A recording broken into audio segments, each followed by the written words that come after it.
Get 3 months of local news for just 99 cents a month. You'll get unlimited access to the news you need to stay engaged and connected to your community. Visit DuluthNewsTribune.com/subscribe now to get 3 months of local news for only 99 cents a month. Hello, Northlanders. It's Wednesday, September 11th. I'm Wyatt Buckner of the Duluth News Tribune Minute, presented by Minnesota Power Employees Credit Union. The average MPECU member saves over $785 a year in better rates and lower fees. And with MPECU, every ATM is your ATM.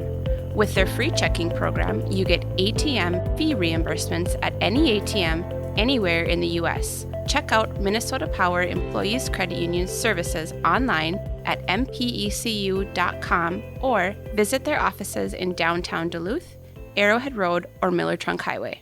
Now here's a look at today's headlines.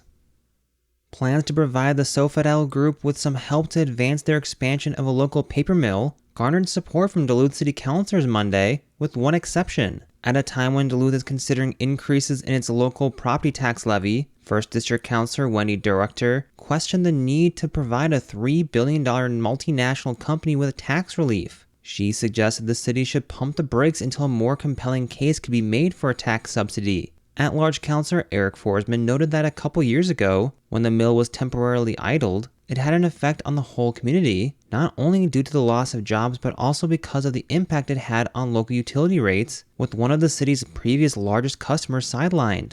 Forsman said he couldn't be happier to see Sofitel stepping up to invest $250 million in the Duluth mill, potentially bringing another 160 jobs to a facility that already employs about 80 workers. While Durwachter agreed that the additional jobs Sofitel promises to bring to Duluth would be welcome, she again wondered aloud if the company truly needs a tax break to proceed with its local plans. She suggested Duluth might be selling itself short as a desirable location to do business. Durwachter pointed to the city's transportation system, with its port and major rail connections, affordable energy, plentiful water, talented labor pool, and rich forest product resources.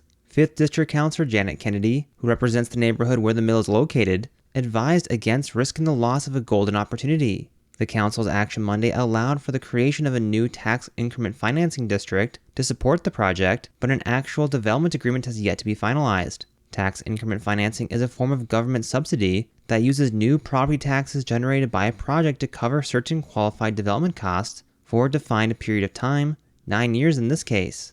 The city is considering a proposal that could provide Sofitel with up to $18.425 million in TIF assistance. Additionally, the city claims to serve as a conduit for $3.1 million in aid through the Minnesota Investment Fund. It also seeks $1.7 million in support from the Minnesota Job Creation Fund, plus another $200,000 in job training funds from the Minnesota Department of Employment and Economic Development. The council passed an ordinance in support of creating a new TIF district for the project by an 8-1 margin, with Durwachter the sole dissenter. As of January 1st, Essentia Health will no longer accept Medicare Advantage insurance plans administered by United Healthcare and Humana due to excessive prior authorization requirements and denial of care, according to a news release. Essentia Health said it has notified affected patients of the upcoming change of in-network providers. UHC and Humana delay and deny approval of care for Essentia patients at more than twice the rate of other Medicare Advantage plans, the news release said. Medicare open enrollment is October 15 through December 7th. Essentia encourages its patients to verify that any new plan is in-network to prevent gaps in care. Alternative in-network Medicare plan options include Medica, UCare, Essentia Care, Blue Cross Blue Shield of Minnesota and North Dakota, Health Partners, Security Health, Traditional Medicare, and Medicare supplemental plans.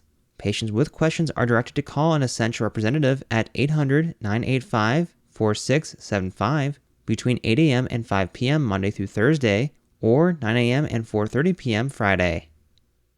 Now here's a look at your forecast, brought from the Superior Telegram's History Podcast, Archive Dive. Here's the forecast for the Duluth area on this Wednesday. Patchy fog will be around the Arrowhead this morning to kick off your Wednesday, with skies then gradually turning partly to mostly sunny. Some patchy upper-level haze may leave the sky a bit more of a milky white at times, though not much of that haze is really expected to reach the surface, just a little bit here or there. Otherwise, highs hit the low 80s. More sunshine returns Thursday and Friday, with highs back in the mid to upper 70s. Slight chances for a few showers or a rumble of thunder, then returns for the weekend. I'm Storm Tracker meteorologist Robert Daly.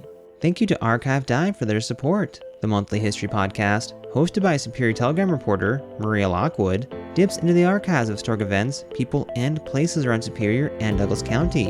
A new episode titled A Tour of Superior's Retooled Schools is now available at superiortelegram.com or wherever you also get this podcast. Reporting for today's episode was done by Peter Passy and Brielle Bredsten. Thank you for listening to Duluth News Tribune Minute. Have a great day, and we'll see you back here tomorrow.